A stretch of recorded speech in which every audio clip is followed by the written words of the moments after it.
The Third Amendment to the Constitution directly addressed Britain's Quartering Act of 1774. It's an amendment which today seems almost an afterthought. Not so with the Second Amendment.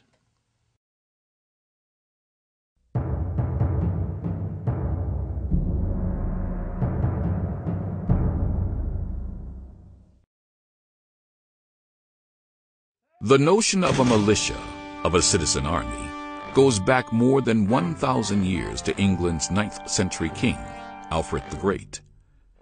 800 years later, 17th century American colonists were forced to reinvent the militia, not only to protect their settlements and farms from Indian raids, but to war against Native American tribes when necessary.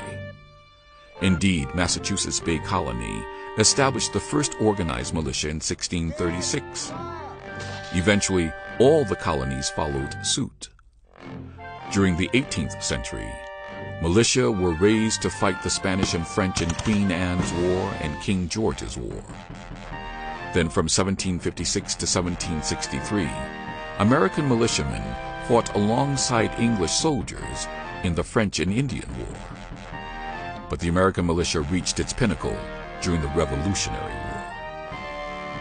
After the French and Indian War, tensions between Britain and her North American colonies escalated rapidly.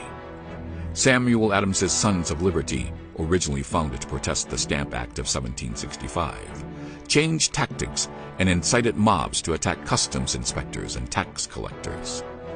In New York and Boston, they erected liberty poles as symbols of their protests.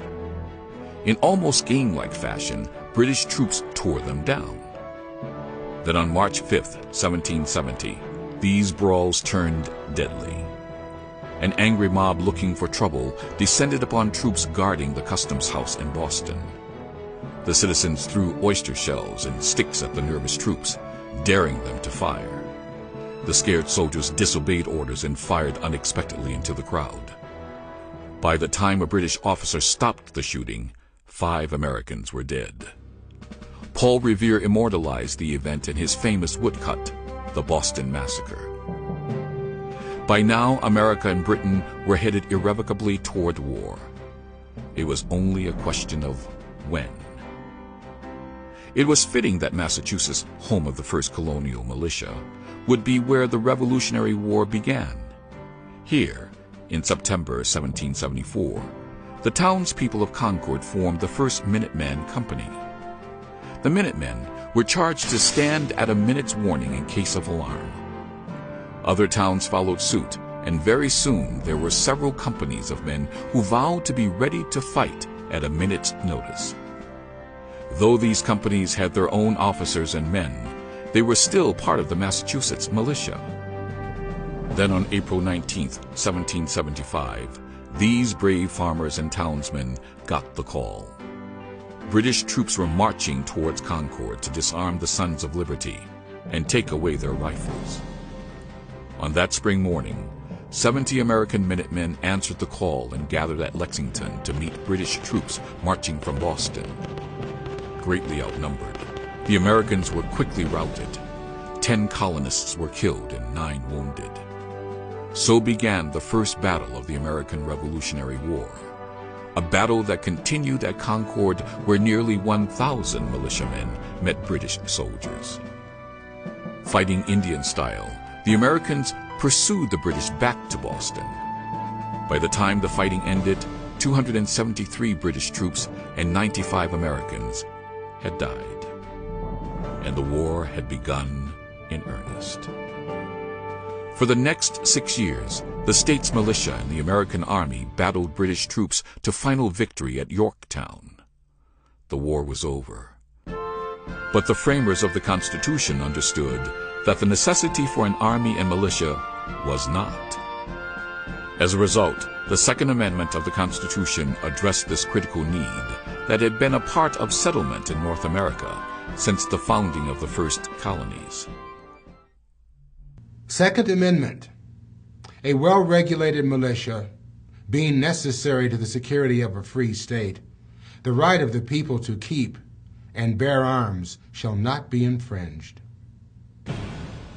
Almost immediately, The new Congress, set up by the Constitution of the United States, took up the matter of the militia in the Militia Act of 1792. This was a direct result of the former Congress's slow reaction to Shays' Rebellion in 1786. The Act of 1792 defined the role of the militia in federal policy.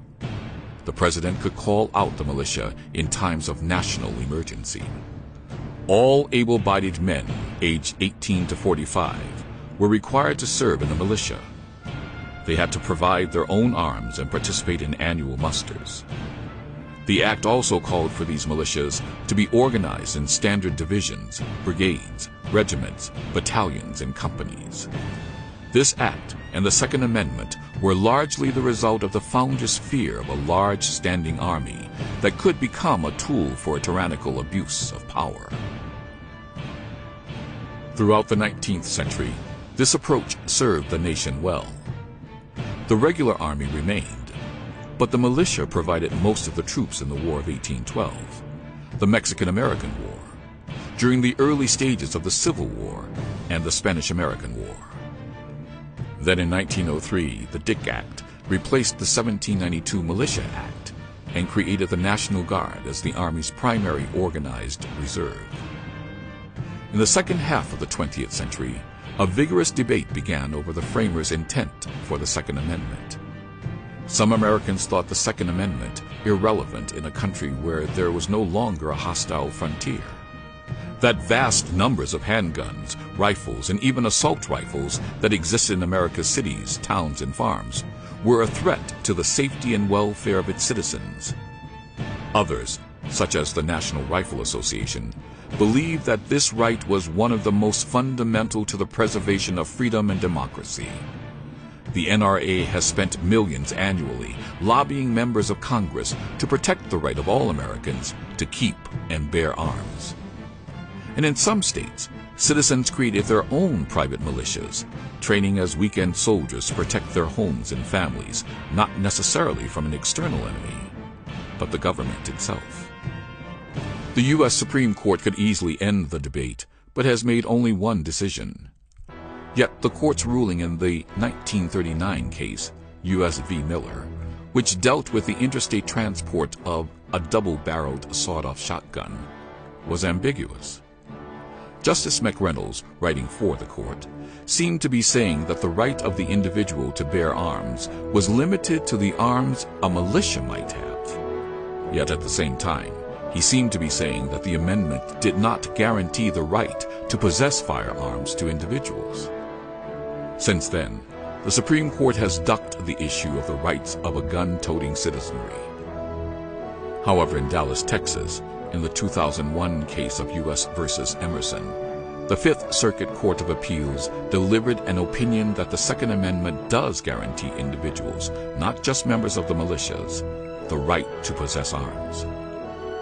In the 21st century, this debate continues.